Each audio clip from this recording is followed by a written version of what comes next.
గౌరవ ముఖ్యమంత్రి వర్యులు రేవంత్ రెడ్డి గారు, గౌరవ డిప్యూటీ సీఎం గారు బట్టి విక్రమార్క గారు, గౌరవ వ్యవసాయ శాఖ మంత్రి వర్యులు తుమ్మల నాగేశ్వరరావు గారు, వేదిక మీద ఉన్న పెద్దలందరికీ ఈ రోజే పదవీ బాధ్యతలు చేపట్టిన చీఫ్ సెక్రటరీ సంజయ్ జాజు గారికి, ఇక్కడికి విచ్చేసిన నా రైతు సోదరులు అన్నలు తమ్ముళ్ళందరికీ, రాష్ట్ర వ్యాప్తంగా రైతు వేదికల నుంచి పాల్గొంటున్న రైతన్నలందరికీ నేను నమస్కారం తెలియజేస్తూ, ఈరోజు నిజంగా దేశ చరిత్రలో ఈ 2.5 ఏళ్ల కాంగ్రెస్ ప్రభుత్వ పరిపాలనలో ముఖ్యమంత్రి రేవంత్ రెడ్డి గారు, ఉప ముఖ్యమంత్రి బట్టి విక్రమార్క గారు, వ్యవసాయ శాఖ మంత్రివర్యులు తుమ్మల నాగేశ్వరరావు గారి పరిపాలనలో తెలంగాణ రాష్ట్రంలో వ్యవసాయం పండుగగా మారిందని మరి స్పష్టంగా అర్థమవుతుంది.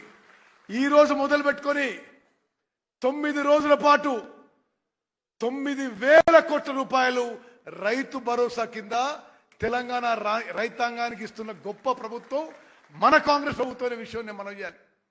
అదేవిధంగా రైతన్నలు గమనించాలి, ఈ 2.5 ఏళ్లలో స్వతంత్ర భారతదేశ చరిత్రలో 29 రాష్ట్రాల్లో ఎప్పుడూ పండనటువంటి వరి పంట పండింది. రికార్డు స్థాయిలో వరి పంట పండింది. రికార్డు స్థాయిలో కొనుగోలు చేసినాము.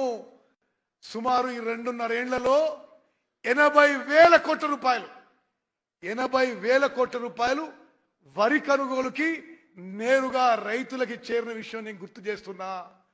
అన్ని విధాలుగా రుణమాఫీ కానీ, రైతు భరోసా కానీ, వ్యవసాయానికి ఉచిత విద్యుత్ కానీ, అన్ని విధాలుగా రైతులకి మేలు చేసేది ఈ రోజు మన కాంగ్రెస్ ప్రభుత్వం విషయం మనం ఎప్పుడూ మర్చిపోవద్దు.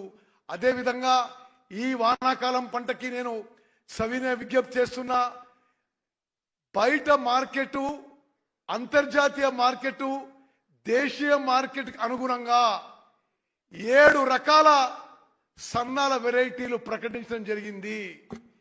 ఈ 7 రకాల సన్నాలకి తప్పకుండా ఈ వానాకాలం పంటలో బోనస్ ఇస్తామని చెప్పి ప్రభుత్వం తరఫున మాటిస్తున్నా. అన్ని విధాలుగా రైతుల్ని ఆదుకోవడానికి మరి తెలంగాణలో మొత్తం తెలంగాణ సస్యశ్యామలం చేయడానికి నీటిపారుదల శాఖ కూడా నిరంతరం కృషి చేస్తుందని చెప్పి మనవి చేస్తూ, మరి ఈ సందర్భంగా ముఖ్యమంత్రి గారికి, ఉప ముఖ్యమంత్రి గారికి, వ్యవసాయ శాఖ మంత్రివర్యులకి, చీఫ్ సెక్రటరీ గారికి అందరికీ నా శుభాకాంక్షలు, నా అభినందన తెలియజేస్తూ ముగిస్తున్నాను. జై హింద్, జై కాంగ్రెస్, జై తెలంగాణ.